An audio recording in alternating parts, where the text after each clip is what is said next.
வணக்கம் ஃப்ரெண்ட்ஸ். தொடர்ந்து நீங்கள் எங்கள் சேனலுக்கு கொடுத்துட்டு வர ஆதரவுக்கு ரொம்ப நன்றி. தொடர்ந்து எங்கள் சேனலை பார்த்துட்டே வாங்க, சப்ஸ்கிரைப் பண்ணுங்கள். உங்கள் வீடியோஸ் பிடிச்சிருந்தால் லைக் பண்ணுங்கள், உங்கள் ஃப்ரெண்ட்ஸ்க்கெல்லாம் ஷேர் பண்ணுங்கள். ரொம்ப யூஸ்ஃபுல்லான இன்ஃபர்மேஷன் நீங்கள் ஷேர் ஆகிட்டுருக்கு.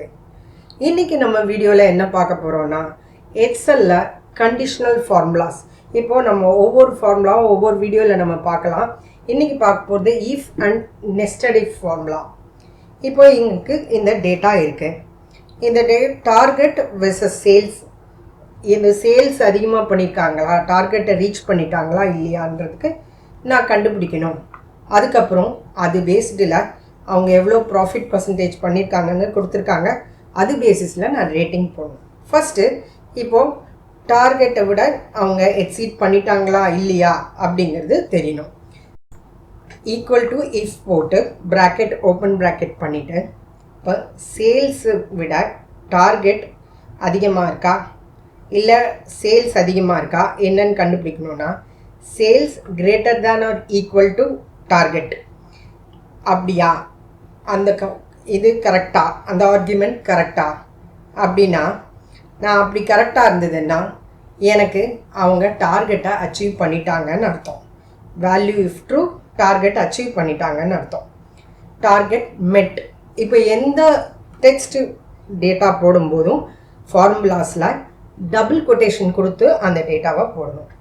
இப்போ சப்போஸ் இந்த ஆர்குமெண்ட் தப்பு, அதாவது சேல்ஸ் டார்கெட்டை விட அதிகமாக இருக்கோ இல்லை ஈக்குவலாக இருக்குங்கிற ஆர்குமெண்ட் தப்புன்னா எனக்கு என்ன ஆன்சர், ஃபால்ஸாக இருந்தால் என்ன ஆன்சர் வரணும் அப்படின்னா டு இம்ப்ரூவ்னு வரணும். ஸோ இதை டபுள் கோட்ஸில் போட்டுட்டேன்.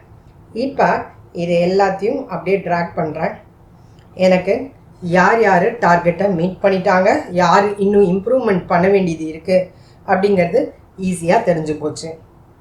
சரி, இப்போது அது தெரிஞ்சுக்கிட்டோம். டார்கெட்டை மீட் பண்ணவங்களே 5 பேர் இருக்காங்களே, இதில் யார் நல்லா பண்ணியிருக்காங்கன்றது தெரியணும்ல.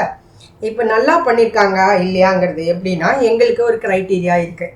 அந்த க்ரைட்டீரியா பேசிஸில் பண்ணுறேன். பக்கத்தில் இங்கே பாக்ஸில் ப்ராஃபிட் ஆர் லாஸ் பர்சன்டேஜ் இருக்குது, அதுக்கு தகுந்த மாதிரி கிரேடு இருக்குது.